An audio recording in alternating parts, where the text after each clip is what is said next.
Hey guys, this is Tristan with Circuit Motorsports, and we're here with David of Factory 5, and he's going to tell us a little bit about their brand new car they're coming out with, the A18. Well, I'm excited about it because it's bringing a lot of Subaru guys to the table. I mean, Factory 5, we're a V8 American sports car company, right? Right. So when we talked about our next generation project, we're talking about an export-capable car, right? Correct. Well, what parts can you get all over the world? And you're going to build your own car? Subaru parts. Subaru parts. And really, if you're thinking about, boxer engine, great architecture, right? Incredibly durable parts, high performance value for the buck. Subaru doesn't have a two-seater sports car, so we figured, hey, maybe we should step in and do that niche. So we designed a tubular space frame for the car. Coney shocks, Willwood brakes. A lot of the donor parts, though, are coming right from a Subaru, either a WRX or the Impreza. I mean, you go get an Impreza for $500. Right. So yeah, it was our entry into really the Subaru market. Okay.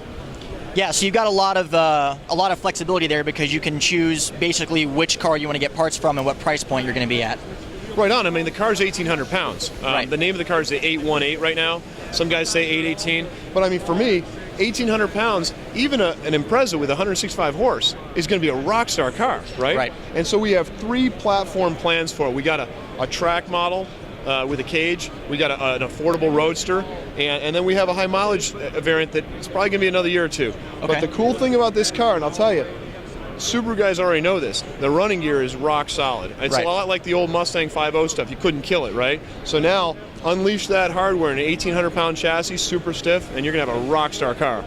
Gotcha. Now, what exactly is a customer going to get when they buy one of these chassis kits from you? Yeah, I mean, the original Factory 5, we had, if you buy our Cobra replica kit and a Mustang, you got everything you need. Well, that was 15 years ago, and now look what happened, right? Right. If someone's building their own replica, they're building ours. On this one, it's like if you have a donor Impreza or WRX, you're going to take the engine, the transaxle converted to a two-wheel drive, mid-engine, right? Spindles and brakes, some suspension parts, not a lot, but you can see the parts right here. Right. Steering rack and column, gauge pod isn't in here. We're even using the seats. So quite a bit from the Subaru, but we're still giving you the whole body, the interior, we're giving you the suspension, the frame, we're giving you really the parts to build the car. Gotcha. And this comes with a Coney adjustable suspension from what it looks like? Yeah, right now I think the plan is going to be a stock Coney setup, just like on our Cobra replicas, right? Okay. And then having a high-end double adjustable shock for a track pack. So that would be an upgrade to Willwood brakes, an upgrade to Coney shocks. But the thing I'm excited about is really, if you think about this, we don't know the Subaru aftermarket like we know the Ford Mustang aftermarket, but it's there, and they're passionate and knowledgeable, and the guys that have come out of the woodwork saying, hey, let us help you. I mean, engine builders, suspension guys, all those guys are already there, so we just got to tap into that gold mine. It's awesome. Gotcha. And now, do you guys have a rough ETA on where you're going to have the first kits available for purchase? Probably not. Right now, we did our prototyping, we've done our engineering work, and now we got to pick the final body shape. They're all CAD designs, so you're talking about 3 months to final body, and then probably I'm thinking middle of the year next year we'll have our prototypes out there, do some beta builds, and then at this time next year at the SEMA show, we'll probably have 3 or 4 cars here to show the world. We'll probably be shipping by this time next year. Great, awesome. Well, Dave, I appreciate your time and all the information, and we are really looking forward to seeing one of the A18s in person, all completed. I'm looking forward to having you guys drop the hammer on it, man. Awesome. Hey, thanks a lot. Thanks, Good David. talking to you. Definitely. Hey guys, we're here with Jim of Factory 5, and he's going to answer some of the technical questions about the new A18 car they have. Jim, first of all, you're going to be using Subaru running gear, but it's going to be a two-wheel drive conversion, correct? That's correct. So we're taking the center differential out of the transaxle, putting a locking ring in there, putting a cap back on the transaxle, and it's basically similar to the GTM, driving just the rear wheels. Okay. And as far as the shift linkage is concerned, it's going to be basically just a similar setup to like a Porsche design, or how did you guys manage that? So it's a cable setup, so it's like an OEM style linkage, but basically the cables are just longer to go to the back. So it's Okay. pretty straightforward, just an OEM style shifter with cables. Gotcha.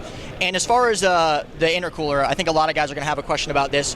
What have you done as far as making sure that you're going to get sufficient airflow to the intercooler once the car is moving and you're creating a lot of boost pressure? Right. So what we're planning on doing is leaving the intercooler in the position it is, in order to meet the price goal of the car, Okay. rather than going with a complicated system to try and move it somewhere else. Right. What we have as an advantage is, whereas in the Subaru the firewall is right behind the intercooler, basically blocking the air. Right. We have open space from their back. The entire back of the car, where this is black, is basically open mesh. So you have a lot of airflow out. The goal is to get the airflow in, which right now the plan is to use the rear valances on the body to actually direct air in into the intercooler, and then have the ability for the air to just go out a lot easier than it would, even though it's still a top mount in the Subaru. So you have basically a flow path that's a lot more open than it would be where the firewall is. Right, so we get a lot more fresh air in and a lot hot air out. Right. Gotcha. Right now, having said that, still very possibly somebody building a crazier car and more modified would move the intercooler to the different spot. Basically just as much money as you want to spend and how crazy you want to get. Absolutely. Gotcha. Yep. Now, I believe the car is going to be 1,800 pounds, right, approximately? That's the goal. Yep. Okay. And is that with the running gear and everything in place, or is that just the chassis? That's wet weight, driving, ready to go. No driver in place, but otherwise turn the key at 1,800 pounds. Gotcha. And then the steering rack you guys are using, is that something that you have produced yourselves, or is that going to be out of another vehicle? Or? That's right out of the Subaru. Okay. Yep. Awesome. Yep. We'll be able to run it powered or depowered. Okay, so you'll be able to have basically a stock Subaru rack, power assisted or non-assisted. Right. Okay. Yep. And then every other part, as far as the interior is concerned, gauge cluster, seats are all going to be from the Subaru donor car as well, right? As much as we can possibly use. There'll be some parts of the dash and stuff that'll have to be custom. Gauge cluster, seats, probably the e-brake handle, little stuff like that we'll use from the Subaru. Okay. And anything we can't use, we'll provide. Gotcha. And then the body, is it fiberglass? Is it carbon fiber? What is the body It'll be made fiberglass. of? It'll be a fiberglass body. Fiberglass individual panels that the goal is to not have to paint them, and at least to go for a couple of years that way, so that you can basically get in the car for that 15 grand price point that we're looking at. Gotcha. And then as far as the suspension is concerned, are they damping adjustable? Are they height adjustable? Yep, it'll be a coil-over, so you'll be ride height adjustable, most likely single adjustment on the shock, so it'll be compression. Well, no, actually it'll be rebound. It'll be rebound adjustable shocks. Gotcha. But the coilovers will come with the kit. Okay. Upper control arms will come with the kit, then we use all the factory spindle and lower control arms. And the control arms that you have with the kit, are they adjustable for alignment, camber adjustments? Right, the control arms that'll come with us that basically replace the strut will have the adjustments for in the front, the camber and the caster, in the rear, just the camber, and then the toe goes off of the factory adjustments. And then last question we have, as far as the cooling system is concerned, is it going to be a front mount radiator, or are you going to go with a rear mount radiator? The radiator will definitely be in the front, mostly based on our weight distribution goal to try and get some of that weight up front. Also, just airflow is a lot easier to manage in the front of the car, so that's for sure that's going to be in the front. And then on the exhaust side of things, is that going to be something that will be provided with the kit, or is that going to be an end user Nope, that'll be choice? provided. Okay. That'll come with the kit. Yep. Awesome. Well, we appreciate your time, Jim, and thank you for all the information. Absolutely. Can't wait to see the car. Yeah, nice talking to you. Thanks. Yep.